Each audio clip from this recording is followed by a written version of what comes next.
안녕하세요. 저는 현재 인천에 살고 있는 50대 중반의 여성입니다.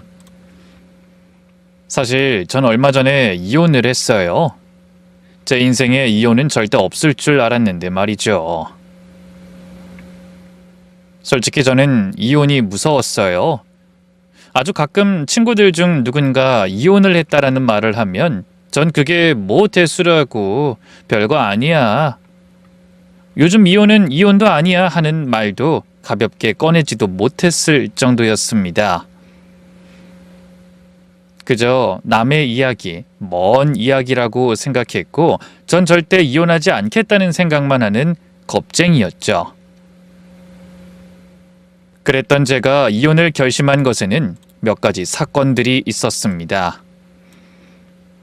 지금 생각해보면 20년 전부터 그 일이 시작됐죠. 제 결혼은 하품이 나올 정도로 별거 없이 평범한 삶이었어요. 작은 사업을 하는 남편 덕분에 누구에게 아쉬운 소리는 하지 않아도 될 정도였죠. 당시 제 아들이 5살이었고 제 뱃속에 둘째가 들어서 있었습니다. 그런데 돌연 남편의 사업이 망하게 된 거였죠. 압류가 들어오더니 얼마 안가 살던 집에서 쫓겨나 도망치다시피 시어머니가 사는 시골로 내려가게 된 상황이었어요. 처음에는 사업을 다시 시작해보겠다고 이리 뛰고 저리 뛰던 남편은 어느 순간 모든 걸 멈췄죠. 술에 쩔어서 가만히 있는 아이들에게까지 헛소리를 짓거렸고 급기야 제겐 이런 말까지 했습니다. 여보, 당신 뱃속에 있는 아이 말이야. 지금이라도 지울 수 있지 않을까? 임신 12주? 14주 정도 되지 않았어? 지우다니, 지금 당신 그걸 말이라고 하는 거야? 아니 솔직히 낳으면 뭐 해줄 수 있는데. 지금 이 상황에서 입 하나 더 넣는 것뿐이잖아. 현실적으로 좀 생각해봐. 당신 집도 가난했고 우리 집도 마찬가지였으니 더 잘 알겠지. 가난한 집구석에서 태어나는 게 얼마나 저준지. 여보, 아무리 그래도 그런 말을... 당신 아빠야. 어쩜 그런 말을 할 수가 있어? 아니, 내 말이 틀려? 내가 이상한 거야? 나만 나쁜 새끼냐고. 그럼 아직 태어나지도 않은 아이한테 그런 소리 하는 게 좋은 아빠니? 적어도 내 입장에서는 가난한 부모가 더 나빠. 막말로 내가 이렇게 망해도 도와줄 사람 누가 있어? 당신 친정에서 사위 불쌍하다 손 내밀어 줄 거야? 아님 우리 엄마가 몇 천씩 턱턱 사업자금 대줄 거야? 나도 억울해. 다른 사람들은 출발 전부터가 다르잖아. 그래서 그 격차 좀 줄여보겠다고 아등바등 했더니 결과가 이거야. 내 시간, 내 노력 한순간에 물거품 됐고 결국 처음부터 다시 시작해야 된다는 건데 나도 지친다고. 그냥 남들처럼 일하면 되잖아. 남 밑에서 일해서 돈 벌면 되는 거고. 할 수 있겠지. 상사한테 굽신거리고 빌빌 기면 살 수 있겠지. 근데 가난이라는 건 푼돈으로 극복 못해. 절대로 못 벗어나. 그래서 가난이 더 엿 같은 거라고. 그냥 지우자. 전 그런 남편의 뺨을 한 대 쳤습니다. 술 먹고 벌겋게 달아오른 얼굴이 어찌나 꼴보기 싫은지 그땐 정말 때려 죽이고 싶은 심정이었죠. 근데 그 순간 뒤통수에 강한 통증이 느껴졌고 시어머니가 저를 냄비받침으로 때렸다는 걸 알게 됐어요. 어머님! 머리에서 피가 나와서 전 너무 놀라 말도 더 나오지 않았죠. 그런데 시어머니는 오히려 본인이 다친 것처럼 얼굴을 구기고는 제게 소리를 지르더군요. 내 피 같은 새끼한테 감히 너 따위가 손찌검을 해? 이 사람이 아이를 지우자고 그랬어요. 제가 반박하자 살짝 놀라는가 싶더니 이내 표정을 바꾸셨죠. 가장이 아이를 지우자고 하면 그럴 이유가 있겠지. 어련히 알아서 생각했겠니? 나도 그 아이 재수 없다고 생각한다. 막말로 그 아이 들어서고 나서 울 큰애 사업이 저렇게 된 거 아니야? 그게 아닌 멀쩡하던 회사가 갑자기 그렇게 될 이유가 없지 않니? 그게 말이 된다고 생각하세요? 어머님한테는 손주잖아요. 그리고 사업이 하루아침에 그렇게 되나요? 그 전부터 뭔가 문제가 있었겠죠. 집에서 살림만한 네가 뭘 안다고? 첫 아이 낳았고 아들인데 둘째 셋째가 왜 필요해? 지금 이 조선시대도 아니고 아이 많이 낳는 것도 욕심이야. 더구나 너도 상황 보면서 다리를 뻗어야 할 거 아니야. 이 상황이 부른 배로 뭐 할 건데? 내가 너 출산 수발까지 들어줘야겠니? 그래도 이건 아니죠. 어머님까지 왜 그러세요? 난 모르겠고 너희 알아서 해. 근데 앞으로 내 집에서 내 아들한테 큰소리 칠 생각은 하지도 마라. 10원 한 푼도 안 보탠 주제 어디서 담장 넘어갈 정도로 소리를 질러 지르기에? 돕지 못해 미안하다고 싹싹 빌어도 모자랄 판에. 그때부터 제 임신은 더 이상은 축복이 아니었습니다. 제가 밥을 먹는 것부터 잠에 드는 것까지 두 사람 눈엔 안 좋게 보이기 시작했죠. 시어머니는 난 뭘 먹어도 감흥이 없는데 넌 이 상황에 찰도 밥이 꿀떡꿀떡 잘 넘어가느냐? 라고 했고, 밤새 술 먹는 남편은 난 하루하루가 지옥인데 당신은 잠도 실컷 자서 좋겠다 라며 비아냥거리더군요. 지금 생각해보면 일종의 그들만의 스트레스 해소 방식이었던 것 같았습니다. 하필 아무 죄도 없는 저와 뱃속의 아이에게 말이죠. 그리고 그 결과는 참담하게도 유산으로 이어졌습니다. 울다가 지쳐서 넋을 놓고 있는 제 앞에서 두 사람은 이런 대화를 했죠. 이제 떨어져 나갔으니 너도 사업운이 확 필 거다. 저거 들어서고 나서 너 그렇게 된 거 확신하잖아. 그러니 뭐든 다시 시작해보자. 어? 큰애 너 우리 집 유일한 희망 아니니? 아이 엄마 그래도 말을 왜 그렇게 해. 저 사람 다 들어. 들으라지. 그렇게 낳겠다고 고집을 피우더니 결국 봐라. 하늘이 노한 거지. 저는 죽어서도 그날을 잊지 못할 겁니다. 남편이 아주 작게나마 제 편을 들어줬다고 생각하지도 않아요. 병실을 나서면서 웃던 그 인간의 목소리를 떠올리면 치가 떨리니까 말이죠. 하지만 그 당시 가장 끔찍했던 건 바로 저였습니다. 그 상황에도 화를 한번 내지 못하고 뭐든 이해하려고 했죠. 두 사람이 너무 힘들어서 그런 거다. 남편도 원래부터 저런 사람은 아니었다. 애써 그 두 사람을 두둔했으니까요. 그렇게 저는 악착같이 일을 했습니다. 다행히 남편도 정신을 차리고 아는 사람 소개로 들어간 회사에서 돈을 벌기 시작했고, 그렇게 약 6년 만에 돈을 모아 분가를 하게 된 겁니다. 남편은 그날 울면서 제게 이런 말을 했죠. 당신 없었으면 정말 못 버텼을 거야. 그리고 예전에 내가 당신한테 했던 그 끔찍한 말은 잊어주라. 그때 내가 제정신이 아니었어. 아직도 그때 생각하면 내 스스로가 너무 끔찍해. 전 그런 남편의 손을 잡아줬어요. 괜찮아. 이제 다 지난 일이고 나도 당신 이해하기로 했으니까. 정말 너무 미안해. 지금처럼만 우리 잘 살아보자. 나 앞으로는 사업에 사자도 꺼내지 않을 거야.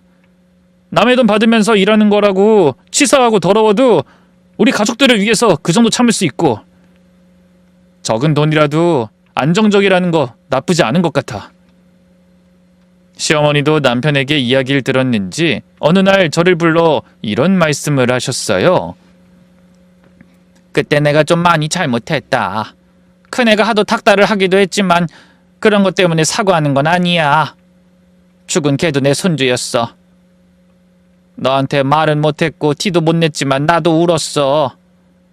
나도 마음이 찢어지는 것처럼 아팠어. 근데 나까지 그러면 누가 버틸 수 있었겠니? 네 어머님. 서운한 거 있어도 다 털어버려라. 앞으로 좋은 날만 올 거야. 응? 그때 모든 게 제자리로 돌아가는 느낌이었습니다. 아이를 잃었던 슬픔도 치유가 되었고, 시댁에서 지냈던 6년간의 서러움도 씻겨 내려가는 듯 했었죠. 그 이후로는 시어머니와는 더욱 사이가 돈독해져서 거의 매일을 시댁과 저희 집을 오갔어요. 걸어서 30분 정도의 거리였기에 가능했던 일이었습니다. 하지만 그 당시에 저에게는 큰 고민이 하나 있었죠. 조금 늦긴 했지만 남편과 시어머니가 둘째를 가지길 원했는데 도통 들어서지 않았기 때문이었어요. 그러다가 알게 된 거죠. 제 자궁에 이상이 있다는 걸 말입니다. 정확한 이유도 원인도 모르지만 조기 폐경이 되었다고 했던 거죠. 남편은 충격을 받은 저를 위로하더군요. 괜찮아. 우린 아들 하나만으로도 행복하잖아. 우리 애 공부도 잘하고 머리도 좋고 착하고 그거면 됐지. 더 많은 걸 바랄 필요도 없다고 봐. 하지만 당신도 어머님도 원했는데, 그리고 내 나이에 조기 폐경이라니. 별거 아니야. 어차피 폐경은 누구에게나 오는 거잖아. 응? 여보, 난 그런 거 신경 하나도 안 쓰여. 오히려 큰 병이 아니라는 게 더 다행이고. 저 역시도 그렇게 생각했습니다. 하지만 막상 조기 폐경이 오니 여자로서의 자존감이 확 낮아지는 기분이 들었어요. 더구나 갱년기 반응처럼 감정 기복도 너무 심했고 몸이 많이 힘들었죠. 그런데 바로 그 무렵에 도련님이 결혼을 하시게 된 겁니다. 양가에 소개하고 만나고 하는 과정이 생략된 이유는 둘 사이에 아이가 들어섰기 때문이었고요. 갑작스러운 결혼에 그때 저나 남편이나 정신이 하나도 없었는데 가장 힘들어한 것은 시어머니였습니다. 아유, 일을 어쩜 좋니? 저렇게 대충 해서 보내면 저쪽 집에서 우리를 뭐라고 생각하겠어? 너 모아둔 돈은 더 없어? 아이, 차라도 한 대 해주면 그나마 면이 좀 서지 않을까 싶은데. 남편은 그 말에 짜증을 냈죠. 이미 해줄 건 다 해줬잖아. 뭐가 문제야? 집은 그쪽에서 해준다고 했으니까 됐고, 우린 가구 싹 다 해주고 대출까지 받아서 식장까지 해줬어. 그 새끼 때문에 허리가 휠지경이고. 그 새끼가 뭐야? 너 하나 있는 동생한테. 집도 원래 남자가 해가야 되는 건데 그쪽 집에서 다 해줬잖아. 애가 눈치를 얼마나 보는지. 얼굴이 반쪽이 되어서는. 솔직히 엄마 자꾸 이러는 거 우리 입장에선 굉장히 불쾌해. 내가 뭘? 우리만 보면 한숨 쉬고 발 동동 구르고 돈 달라고 압박하는 거야. 뭐야? 막말로 우리 결혼할 때 엄마는 뭐 하나라도 해줬어? 그 새끼가 뭐 하나 준 건 있고? 우리들 단칸방에서 시작할 때 엄마한테 받은 거라고는 밥솥 하나가 전부였고 동생 놈은 딸랑 휴지 들고 왔어. 알아? 그럼 어쩌란 거니? 내 장기라도 팔아서 줘야겠어? 돈동거리지 마. 너 동생 미래가 달린 일인데 너도 너무 그러는 거 아니다. 그리고 자리 잡고 어련히 알아서 갚아줄까? 가뜩이나 우리 집이 기울어서 애가 눈치를 보는 모양인데 내 입장에선 속이 타지 타. 이 말에 남편은 헛웃음을 흘렸죠. 그럼 우린 뭐 기울고 할 것도 없이 저울에 올린 것 마냥 똑같이 가난해서 해줄 필요도 없었단 거야? 엄마도 그러는 거 아니야. 우리가 엄마한테 얼마나 잘했는데. 미안해도 모자랄 판에 우리만 보면 한숨이고 돈 이야기고. 더구나 이 사람 지금 힘들어. 폐경으로 몸 안 좋은 거 알잖아. 아니다, 됐다. 앞으로는 나도 더는 안 해. 아니, 못해. 그 집 쫓아가다가 가랑이 찢어지기 전에 그만두라는 말이야. 애초에 앞으로 우리한테 이런 소리 할 거면 부르지 마. 전 그런 남편의 반응에 어깨를 잡으며 말렸어요. 여보, 그래도 어머님도 힘드셔서. 됐어, 가. 나한텐 당신이 더 우선이야. 저는 남편의 손에 이끌려 시댁에서 나왔습니다. 시어머니에게 죄송스러운 마음도 있었지만 남편이 저를 위한다는 느낌이 싫진 않았죠. 실제로 그 뒤로는 시어머니도 저희에게 돈 이야기를 꺼내지도 않았고요. 그렇게 결혼식이 시작되었고 우린 그날이 되어서야 동서의 얼굴을 처음 마주하게 되었습니다. 워낙 번갯불에 콩 구워 먹듯이 치러진 결혼이라 인사를 온 날도 저희 부부 둘 다 일을 하는 날이었기에 보러 가지 못했거든요. 근데 저나 남편 둘 다 조금 놀랐죠. 왜냐하면 정말로 신부의 얼굴이 너무 못생겼기 때문이었습니다. 남편은 코웃음을 치면서 고개를 저었어요. 비위도 좋다. 신부 화장을 하면 진짜 못생겨도 어느 정도 수준까지는 올라오는데, 야, 내가 이제까지 참석한 결혼식 신부 중에 제일 못생겼어. 와, 비위가 어느 정도로 좋아야 저런 여자를 데리고 살 수 있는 거야? 내 동생이지만 진짜 대단하다, 대단해. 여보, 목소리 좀 낮춰. 내가 뭐 틀린 말 했어? 아우, 돈 아까워. 내 동생이 개차반이긴 해도 부잣집에 장가든다니까 기대는 했는데, 저 정도면 가구는 안 했어도 됐잖아. 돈 많으면 좀 뜯어 고치든가.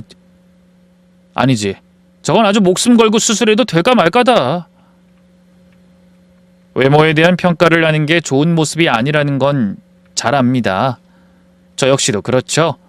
그런데 객관적으로 봐도 정말 못생긴 외모긴 했어요. 턱이 주걱처럼 튀어나와 있고 유달리 높은 코는 콧구멍이 너무나 작아서 꼭 저금통의 구멍 정도였죠. 여기에 더해서 키는 작고 기골은 장대한 편이었습니다. 우린 어색하게 인사를 주고받았고 곧 남편을 따라서 도련님에게 갔죠.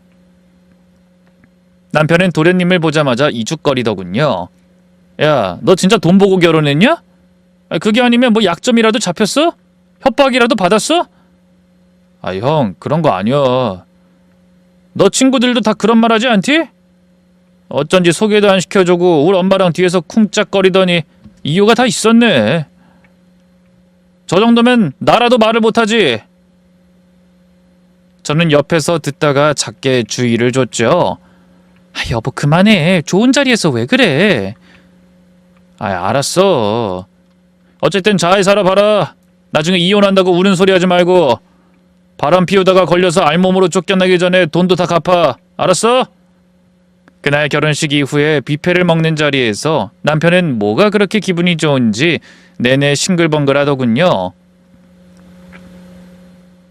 정신을 차린 뒤부터 끊었던 술까지 한 잔 마시면서 제게 말했죠. 난 결혼 하나는 잘한 것 같아. 어리고 돈 많은 여자랑 결혼한다기에 질투가 좀 났었는데 오늘 결혼식 보니까 당신이 20살을 더 먹어도 이길 수 있겠더라고. 아니다. 할머니가 돼도 저 여자보다 훨씬 예쁘지. 여보, 자꾸 그런 말 할 거야? 그래도 새 식구 될 사람인데. 어쨌든 그렇다는 거지. 오늘 기분 좋다. 한 잔 더. 사실 도련님은 남편과 나이 차이가 꽤 나는 편이었는데 어린 시절부터 사고를 많이 쳤답니다. 공부도 안 하고 나쁜 짓 하고 다니다가 고등학교는 아예 중퇴를 해버렸죠. 성인이 된 이후에는 숙식이 제공되는 공장 일을 전전하면서도 정신을 차리진 못했고요. 돈을 모으는 것도 아끼는 것도 몰랐던 사람이라 사고만 치면 집에 손을 벌리는 탓에 남편과는 사이가 점점 더 벌어지기만 했죠. 가난한 집안 한번 일으켜보겠다고 아등바등 살던 남편 입장에서는 자신과는 너무나 다른 자유분방한 도련님을 이해하지도 못했고요. 이건 시어머니 역시 마찬가지라서 울 아들하면서 챙긴 건 저희 남편밖에 없긴 했습니다. 초반 몇 년은 특별한 일은 없었어요. 동서 출산 이후 결혼하면서 저희가 지원해준 돈을 다 갚은 게 전부였죠. 이때도 희한하게 남편은 툴툴거렸습니다. 이렇게 늦게 갚은 걸 보면 그 집도 별거 없는 모양이네. 하긴 돈 있으면 뭐해. 얼굴이 그 모양 그 꼴인데. 내 동생이 다른 여자들한테 눈 돌리기 전에 돈 받은 게 다행이지. 여보, 또 왜 그래? 돈도 돌려줬는데. 도련님, 아니지, 서방님이지. 서방님도 일부러 그런 거 아닐 거야. 결혼하고 정신 없었을 거고. 됐고. 불쾌해. 당연히 받아야 될 거 준 건데 내가 고맙다고 절이라도 해야 해? 결혼하더니 연락 한 통도 제대로 안 하고 공장 다닐 때보다 연락도 안 하는 게 사람 새끼야? 돈 없을 때 매번 절절거리면서 잘도 연락하던 놈이 내가 연락 몇 번 했다고 통장에 돈만 넣어주고 끝? 뭐 내가 구걸했어? 엄마도 매번 속 끓이고 있는데 불효자도 그런 불효자가 없지. 무슨 이유가 있겠지. 너무 그러지 마. 하는 짓거리가 그따위니까 뭐라고 하는 거지. 우리가 걔 결혼식 하게 해줬고 누워있는 침대부터 이불까지 우리 돈으로 해줬어. 그땐 우는 소리 하면서 절절거리더니 감히 날 거지 취급을 해? 두고 봐. 그것들 조만간 갈라설 테니까. 시어머니 역시 불만이 있는 건 마찬가지였죠. CM이 닮아서 하나도 예쁘지도 않은 손녀. 그게 뭐라고 이렇게 안 보여주는 건지. 이번엔 또 무슨 핑계로 시댁에 안 올지 내가 다 궁금할 지경이다. 결혼하고는 임신 태교 때문에 못 온다. 출산하고는 산후조리원에 쏙 들어가서 못 온다. 그 다음에는 가족여행? 이번에도 보나마나 뻔하지. 어디 아프다고 하거나 하려나? 일이 많다고 그러더라고요. 너한테 연락했어? 도대체 언제? 이틀 전인가? 어머님한텐 따로 이야기한다고 해서 제가 말씀 안 드렸어요. 기가 차서. 그래 놓고 연락 한 통을 안 해? 아주 날 뒷방 늙은이 취급하는 게지. 아마 오늘 저녁 정도에 연락 오지 않을까 싶어요. 됐다. 돈 많은 부잣집 딸이라더니 딱지밖에 모르지. 너도 그렇게 무르게 나가지 마. 너가 착하게 자꾸 감싸니까 그렇게 싸가지 없이 나오는 거야. 집 좀 여유롭다고 고개 뻣뻣하게 해가지고는 내가 너였으면 그 모가지 확 비틀어줬을 거다. 윗사람 무서운 줄 모르고 감히. 초반에 동서는 저희 집과 전혀 왕래를 하지 않았습니다. 마치 서방님만 쏙 빼간 것처럼 발길을 뚝 끊어버렸죠. 시어머니 생신부터 명절까지도 단 한 번을 참석하지 않았고요. 그래서 어느 순간부터는 시어머니도 저희 남편도 두 사람 이야기는 입 밖으로 꺼내지도 않았죠. 그런데 결혼하고 4년째 되던 시어머니 생신에 두 사람이 나타난 겁니다. 서방님은 머리부터 발끝까지 모든 게 바뀌어 있었고 동서는 번쩍거리는 명품을 휘두르고 왔더군요. 밖에는 고급 외제차에 양손엔 쇼핑백을 한가득 쥐고 말이죠. 동서는 콧노래를 내며 저희 시어머니에게 선물 보따리를 안겼습니다. 어머님이 뭐 좋아하시는지 몰라서 이것저것 담아봤어요. 영수증도 그대로 있으니까 혹시 색상 변경 원하시면 말씀하세요. 그리고 이건 머플러고 이건 모피코트인데 마음에 드세요? 화장품도 몇 개 담아봤는데 어머님이랑 딱 맞을 것 같은 걸 담다 보니 이렇게 많이 사버렸지 뭐예요. 그간 생신 못 챙겨드린 거 한 번에 챙긴다고 생각해 주세요. 시어머니는 크게 당황하며 헛기침을 하셨죠. 아니 어쩐 일이니? 난데없이 손녀 얼굴은 죽어도 안 보여주려고 하더니. 죄송해요. 애가 좀 아팠어요. 몸도 약하고 그러니까 저희 집 식구들도 자주 못 봤고요. 이제는 자주 최대한 많이 찾아뵐게요. 절대로 서운할 일 없이요. 자, 얼른 입어보세요. 시어머니는 약간 툴툴거리긴 했지만 결국은 엄청 좋아하셨습니다. 생일초를 켜고 먹는 순간까지 그 두꺼운 모피코트에 명품 가방을 쥐고 계셨을 정도로요. 또 봉투에 따로 현금도 넣어둔 모양인데 그것 때문에 기분이 다 풀린 듯 했죠. 저와 저희 남편 그리고 제 아들에게까지도 선물을 줬는데 우리 가족 역시도 기분 좋게 받았어요. 하지만 시댁에서 돌아온 남편은 술을 찾았습니다. 식사가 끝날 무렵에 서방님이 사업을 시작했다는 말을 들었기 때문이었죠. 공장이나 전전하는 중졸 주제에 대표 소리를 들어? 진짜 인생 참 지랄 같네. 이게 말이 된다고 생각해? 당신 뭐라고 좀 말해봐. 그 새끼 표정 봤어? 나 비웃는 거 맞지? 여보, 서방님이 비웃긴 뭘 비웃어. 그냥 열심히 해본다고 그런 건데. 그게 그 말이지. 나 이 지긋지긋한 가난한 집에서 이 악물고 공부했어. 내가 가고 싶던 대학은 장학금 지원이 안 되니까 눈 낮춰서 지방의 대학 들어갔고 죽어라 일하면서도 학점 유지해서 대학 졸업한 게 나야. 좋은 회사 들어가서 취업해서 돈 좀 모으려고 하면 엄마 아파서 수술하고 동생님 사고 친 거 뒷수습하면서 내 젊은 인생 다 허비했고 알지. 당신 고생한 거 알고 말고. 내가 왜 사업 시작했는데 도저히 일반적인 월급으로 내 가족들이 감당이 되지 않아서 시작한 거였어. 그거 아니었으면 그 회사 그만두지도 않았고 당신도 둘째도 잃지 않았을 거야. 내가 그때 얼마나 힘들어했는지 당신도 알잖아. 그렇게 아등바등하면 매달렸지만 결국 포기했는데 동생 놈은 왜 쉬운 거야? 걘 공부는 둘째치고 맞춤법도 모르는 병신에 여자 뒤만 따라다니는 새끼였는데 갑자기 대표? 아무리 인생 불공평해도 이건 아니지 않냐? 여보, 술 가져와. 오늘 도저히 맨정신을 못 있겠으니까 술 가져오라고. 그땐 저 역시 남편의 마음이 누구보다 이해가 됐습니다. 사업을 시작했던 것도 가족들을 위해서였고 인생을 전부 다 걸고 했던 만큼 절실했으니까요. 근데 난데없이 자신의 동생이 쉽게 그 자리에 오른 게 화가 날 수밖에 없었겠죠. 물론 그걸 전부 다 이해한 건 아니었어요. 저 역시 동생이 있긴 했지만 잘 되면 응원해줬을 테니까 말이죠. 추측컨대 승부욕이 강해서 자신보다 아래라고 생각했던 사람이 위로 올라가는 걸 못 견뎠던 것 같습니다. 거기에 더해서 나이 차이가 많이 나는 형이었기에 자존심도 상했을 테고요.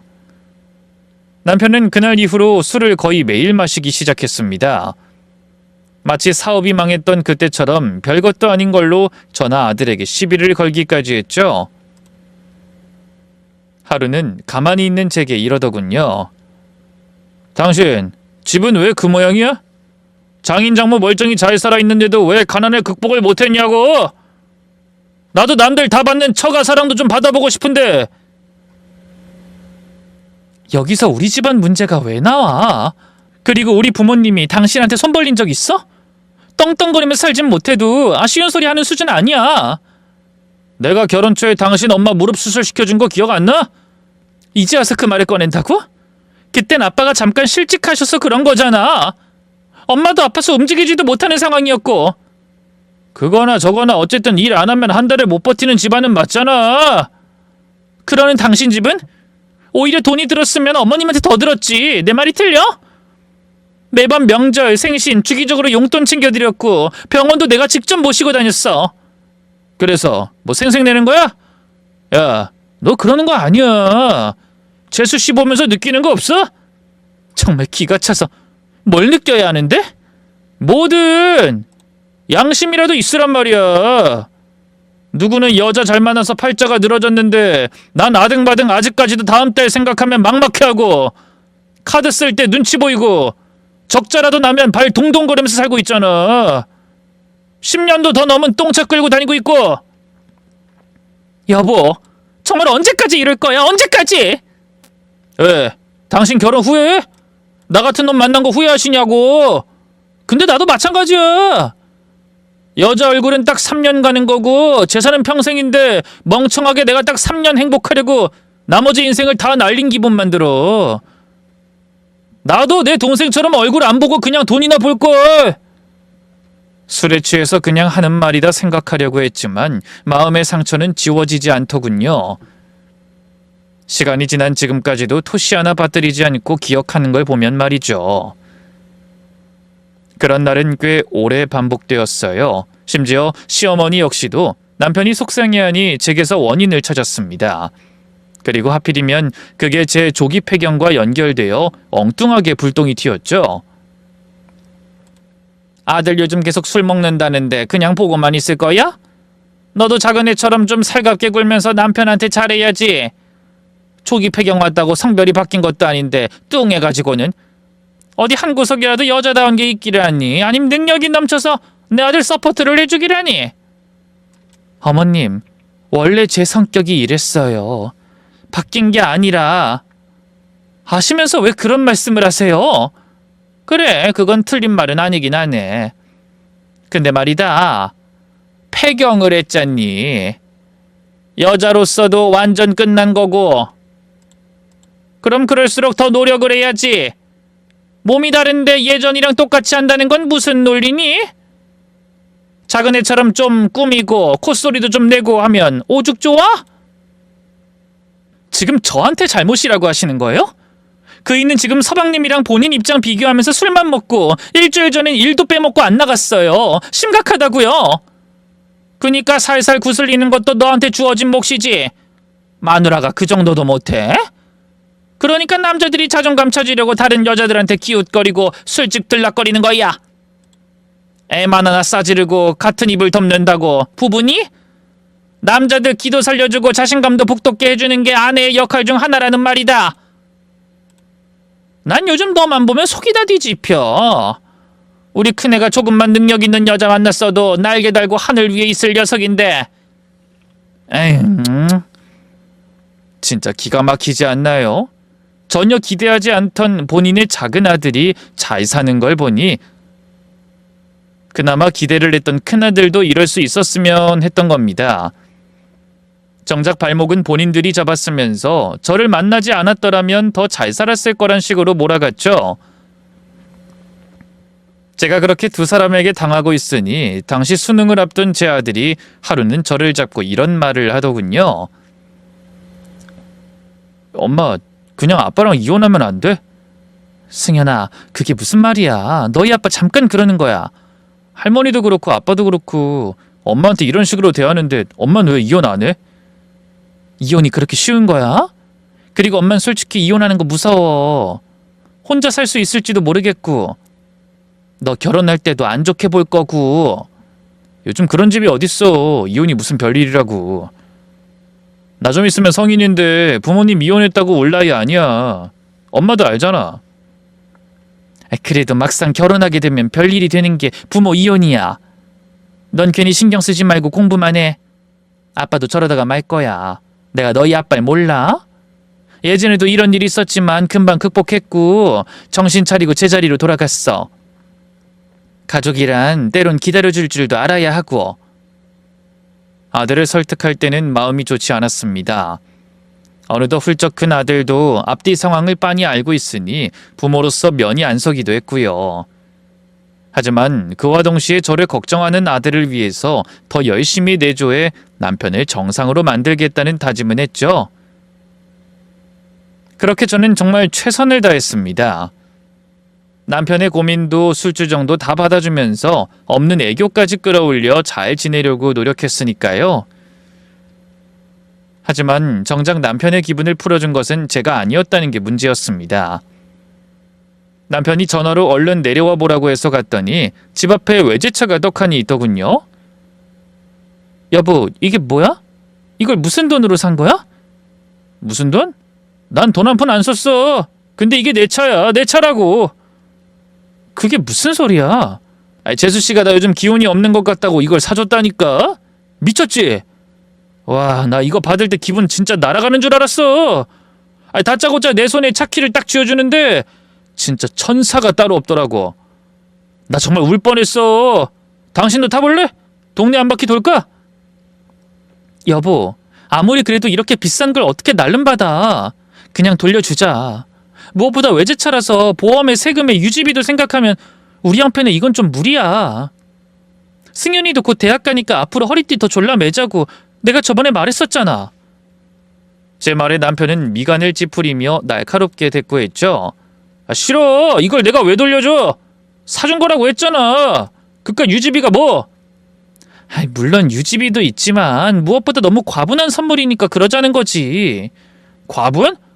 왜? 난 10년 넘은 똥차나 끌고 다녀야 할 인간이라 이거야? 나 같은 놈은 이런 거 타면 안 된다는 법이라도 있어? 이런 거 탈 놈 있고 똥차 탈 놈 따로 있다는 거냐고. 왜 말을 그렇게 꼬아서 들어? 애초에 승현이가 대학을 가든 말든 그게 이 차랑 무슨 상관 있어. 난 내 주제에 맞는 대학 선택했고 그렇게 살았어. 그러니까 그 부분은 그 녀석이 결정할 일이지. 이제까지 먹여주고 입혀주고 돈 걱정 안 하면서 살게 해준 것만으로도 감사하며 이제 다 컸으니 지가 알아서 살아야지. 여보, 당신은 가고 싶은 곳 못 가서 서럽다고 술만 먹으면 그 소리라면서 승현이도 그렇게 살게 하겠다는 거야? 그래, 그럼 안 돼? 내가 내 아들한테 할 말은 딱 하나야. 뼈 빠지게 공부 안 해도 상관없고 인생 막 살아도 되니까 결혼은 작은 엄마 같은 사람이랑 하라고. 그럼 인생 제대로 살 수 있다고. 나처럼 이 정도 선물에도 절절거리면서 불안해하는 당신 같은 사람 만나지 말고. 남편과 본격적으로 엇나가기 시작한 게 그 망할 자동차를 받고 나서였어요. 외제차를 꾸며야 한다면서 돈을 펑펑 쓰고 그 차에 걸맞은 차림을 해야 한다며 외모도 꾸미기 시작했습니다. 그 이후로 틈만 나면 그걸 끌고 나갔고 어느 순간은 회사까지 아예 관뒀죠. 사표를 내고 인수인계를 하고 깔끔하게 그만둔 것도 아니고 며칠을 안 나가다 전화로 통보했다고 하더군요. 그럼에도 남편은 천하태평이었습니다. 덕분에 저만 발등에 불이 떨어져서 일을 2개, 3개씩 늘렸고요. 아들 대학 등록금부터 살고 있는 집의 대출, 보험금에 전화요금, 관리비, 생활비를 혼자서 감당해야 했으니까 말이죠. 그러다 동서가 이혼한다며 시댁을 찾아온 겁니다. 서방님이 바람을 피우더니 급기야 여자와 야반도주를 했다고 하더군요. 남의 집 이혼하는 일에 이런 생각을 하면 안 된다는 걸 알지만 솔직히 속이 후련했습니다. 모든 걸 제 탓으로 몰고 매번 동서와 비교하는 시어머니의 막말도 동생처럼 살아야 된다며 자기 인생 한탄하는 남편도 정신을 차리겠지 싶었거든요. 하지만 그건 제 희망사항에 불과했고 일이 점점 이상한 방향으로 가기 시작했습니다.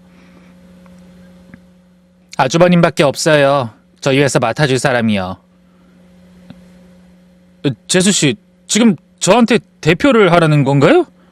네, 경력도 있으시고 머리도 좋고 솔직히 이보다 더 적격인 사람 없잖아요. 혹시 제가 동생이랑 이혼할 거라고 하니 꼴보기 싫다거나 아님 불편하세요? 남편은 그 말에 감전이라도 된 것처럼 번쩍 손을 들고 흔들었죠. 절대요. 제가 왜 재수씨가 불편합니까? 그리고 정작 꼴보기 싫은 건 제 동생이죠. 객관적으로 따져야죠. 팔이 안으로 굽는다고 잘못한 게 없어지나요? 안 그래도 그 새끼를 쥐업해주고 싶은데 연락도 안 받고 잠수 타서 제 속이 들끓습니다. 그 말에 동서는 빙긋 웃었습니다. 잘됐다. 역시 제가 사람 보는 눈은 정확하다니까요. 우리 그 일만 아니면 저 그리고 어머님, 아주버님이랑 형님까지 사이 좋았잖아요. 이것도 인연이다 생각하면서 전 꾸준히 교류하고 알고 싶어요. 어려울 때 돕기도 하고요. 저희 회사 제 남편 대신 좀 맡아주실 수 있죠? 잘 되는 사업에 감정 끼워넣지 말고 아주버님이 잘 해주시리라 믿어요. 시어머니는 동서처럼 의리 있는 여자가 없다며 칭찬을 하셨고 남편은 입이 찢어져라 좋아했습니다. 솔직히 당시에 저 역시 나쁘지 않은 조건이라고 생각했어요. 무엇보다 사업을 그렇게나 하고 싶어 했으니 오히려 잘 됐다 싶었죠. 실제로 사업을 시작한 뒤부턴 이전처럼 술이 취해서 헛소리라지도 않았고 저나 아들에게도 잘해줬고요. 하지만 아들이 제대하고 대학을 다닐 무렵 그때 저희 남편이 제게 돌연 이혼을 하자고 한 겁니다. 지금 그게 무슨 말이야? 이혼이라니? 장난하는 거지? 지금 내 표정이 장난 같아? 나 진지하니까 앉아서 들으라고. 저는 과일을 깎다 말고 그 자리에 얼어붙었고 남편은 신경질적으로 제 손을 당겼죠. 이유가 뭔데? 내가 뭘 잘못하기라도 했어? 잘못? 그런 거 없어. 그냥 사랑이 끝났어. 당신이 여자로 안 보여. 됐어? 뭐? 당신 혹시 여자 생겼니? 그래? 회사 대표로 있다 보니 다른 여자가 눈에 들어와? 안 생겼어. 여자? 뭐 그런 게 밥 먹여줘? 그리고 의심할 거래. 그간 내가 외박을 하기로 했어. 휴대폰을 감추기로 했어. 뭘 했어? 그냥 온전히 당신이랑 내 사이의 문제인 거지 괜히 의부증 환자처럼 의심 좀 하지 마.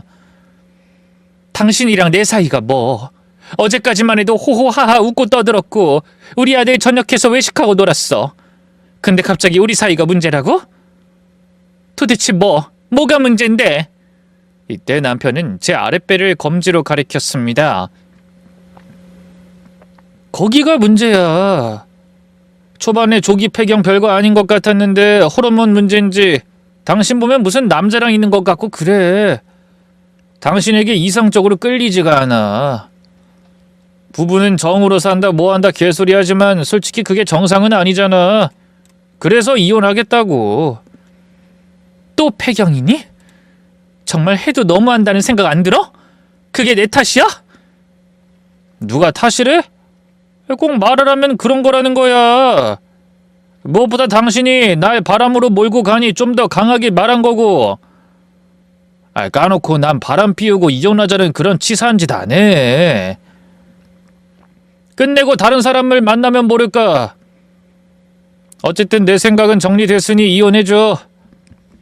바람 어쩌고 그런 말 안 해도 내가 돈은 충분히 줄게. 그냥 깔끔하게만 이혼해 달란 소리야. 난 이혼 못해. 당신도 알잖아. 난 절대 이혼 안 할 거란 거. 남편은 저를 원망스러운 눈빛으로 한참을 흘겨보다가 짜증을 내며 나가버렸어요. 누군가 그 순간에 왔다면 제가 큰 잘못이라도 저질렀다고 오해할 법한 정도였죠. 마치 저를 벌레 보듯이 봤던 그 눈빛을 떠올리며 저는 밤새 울었습니다. 그럼에도 저는 이혼만은 절대 안 할 생각이었어요. 그랬더니 며칠 뒤 시어머니가 저를 찾아와 설득을 했습니다. 넌 여자로서 자존심 그런 것도 없니? 요즘 개나 소나 다 이혼하는데 왜 그걸 가만히 듣고만 있어? 막말로 너희 부모님이 그걸 알면 마음이 얼마나 아프겠어? 전 절대 이혼 안 해요. 부모님 때문이라도. 얘가 정말? 도대체 왜 그렇게까지 하는 거야? 들으셨을지 모르겠는데 저희 친엄만 막내 동생 낳고 바로 집을 나가셨어요. 또 아빠는 새 출발할 거라고 제 동생은 이모네, 전 할머니 집으로 보내더라고요. 그러다가 뒤늦게 아빠가 재혼하면서 저희를 데리고 왔고 새엄마도 아이를 데리고 들어오면서 졸지에 배다른 동생이 하나 더 생겨서 지금의 가족이 된 거예요. 그게 뭐? 어쨌든 잘 된 거지. 이혼 안 하고 계속 살았다고 해서 너희가 잘 살았으리라는 보장 있어? 오히려 이혼해서 덕분에 가족도 들었고 심지어 너희 사이 좋잖아. 네, 동생들도 착하고 좋아요. 명절이면 만나고 웃고 떠들죠. 하지만 그 공백은 절대 채워지지 않아서 전 아직도 아빠를 보는 게 어색해요. 새엄마보다 더 불편하고요. 저를 버렸다는 거, 제 가정이 온전하지 못했다는 거 여전히 기억나고 그래서 어머님 저는요. 제 아들한테도 그런 마음을 물려주기 싫어요. 그러니까 절대 이혼은 못해요. 지금 상황만 보면 권태기고 극복할 수 있다고 생각해요. 남자들도 갱년기 있다고 하니까 조금만 기다리면 될 거고요. 핑계일 수도 있지만 제 마음은 그랬습니다. 이혼이라는 게 단순히 부부 둘 사이의 문제라고 생각하지 않았으니까요. 적어도 제 자식을 위해서 위기를 극복해 나가는 모습을 보이는 게 부모의 몫이라는 생각도 들었죠. 하지만 제가 완강하게 나오자 곧이어 충격적인 전말이 드러나게 되었던 겁니다. 그것도 우리 사이와는 전혀 별개라고 생각한 동서의 입에서 말이에요.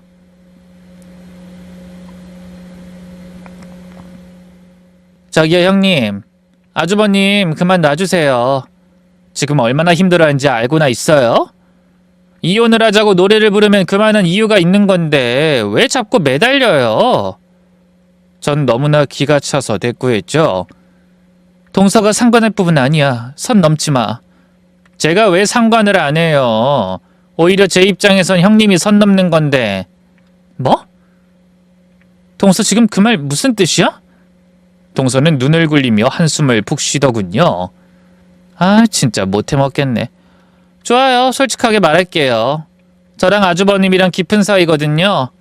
우리들 꽤나 진지하게 만나고 있단 말 하는 거고요. 아셨어요? 그러니까 좀 빠져달라고요. 지금 무슨 말을 하는 거야? 내 남편이랑 뭐라고? 짜증나. 왜 꼭 본처들이란 것들은 중요한 순간엔 꼭 되묻는 건지 모르겠네. 귀 먹은 것도 아닌데 왜 말을 다시 해달라는 건지.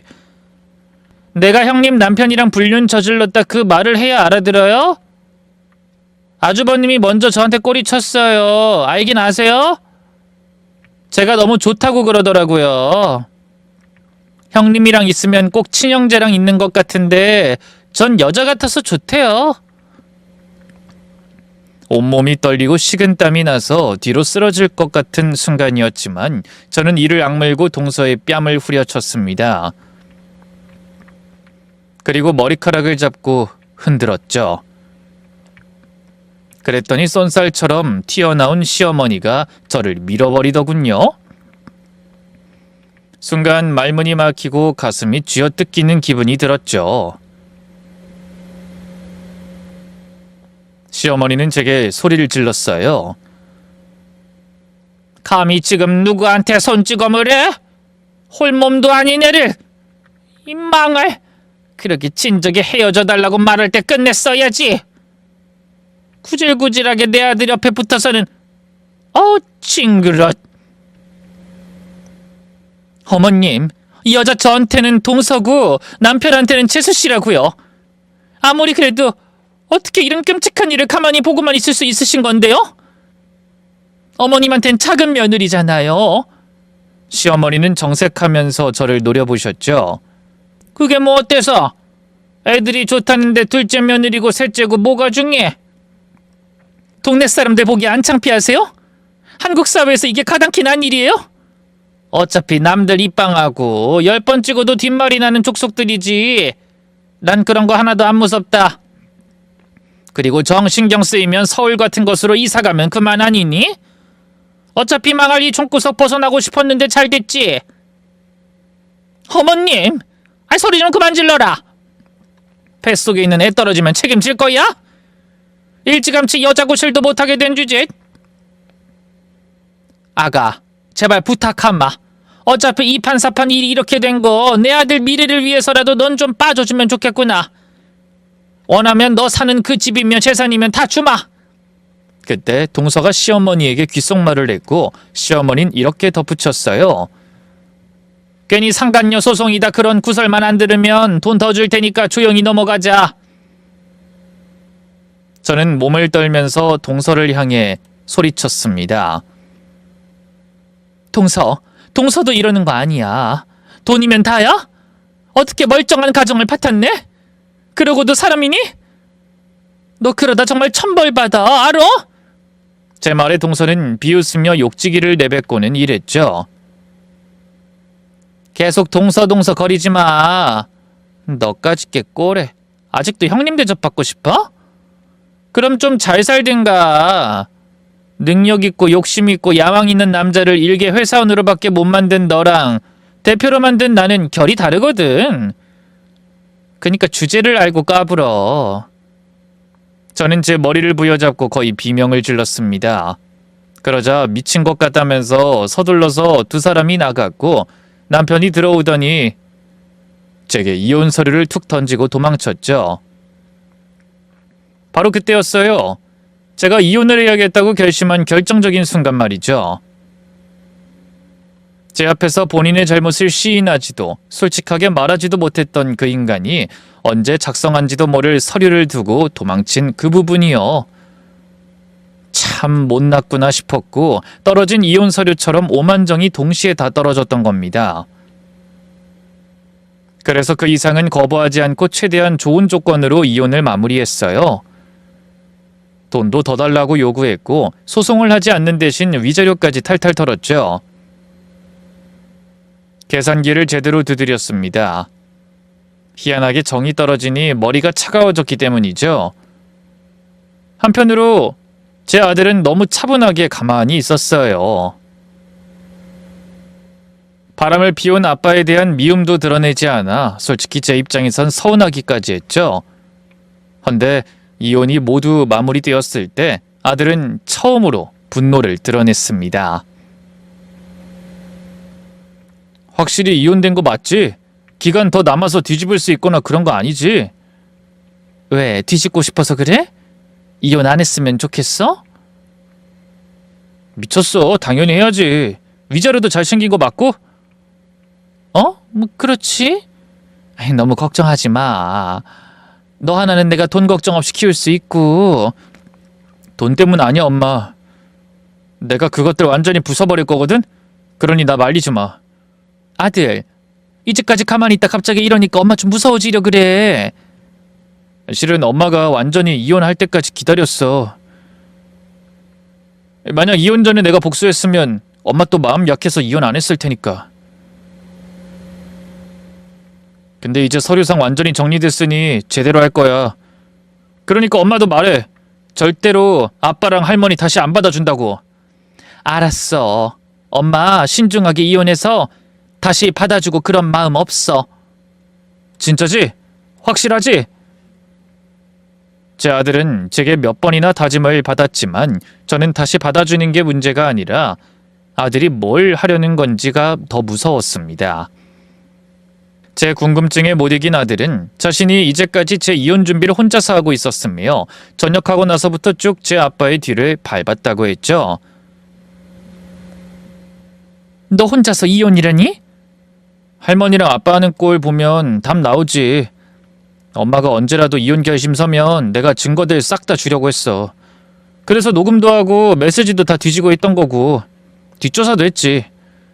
물론 엄마가 협의 이혼하면서 쓸모는 없어지긴 했지만. 뭐? 그럼 너 엄마보다 먼저 알았던 거야? 불륜 사실을? 미안. 근데 아빠는 그 여자 돈 때문에 만나고 있는 건 확실해. 할머니랑 두 사람 하는 소리도 몰래 녹음해 들었는데 사업만 안정적으로 자리 잡으면 다른 여자로 갈아탈 생각이더라고. 근데 그런 건 상관없어. 어차피 그 일은 빙산의 일각이니까.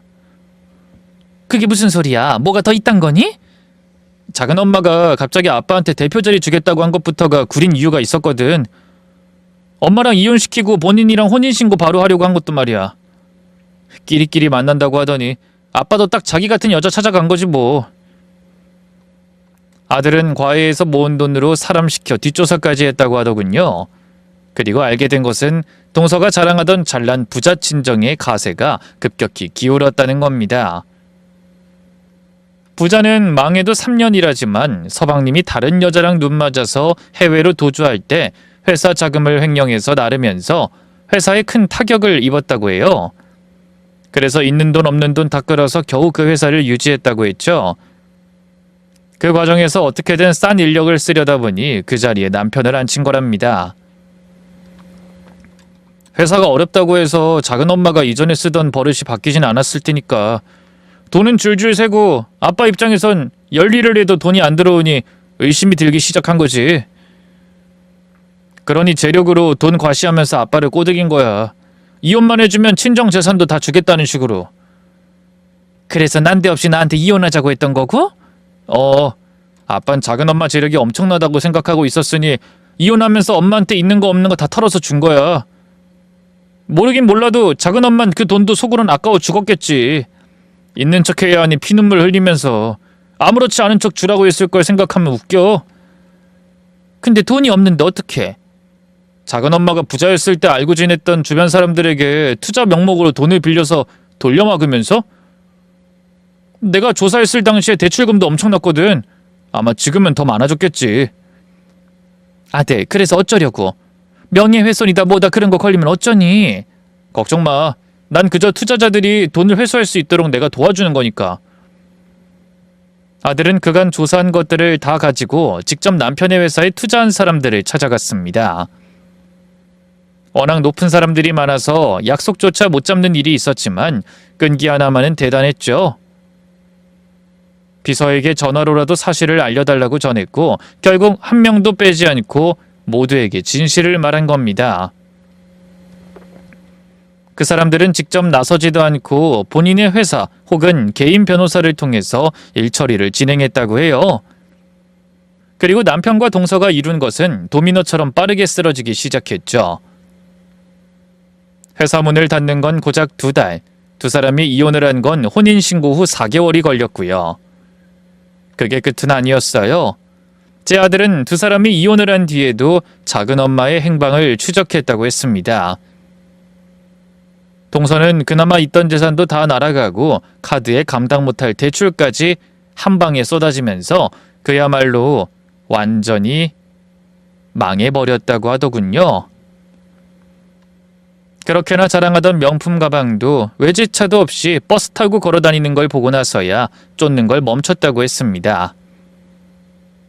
이윽고 눈이 뒤집혀 제게 집도 재산도 다 털어줬던 남편과 시어머니는 저를 찾아와 울며 빌었죠.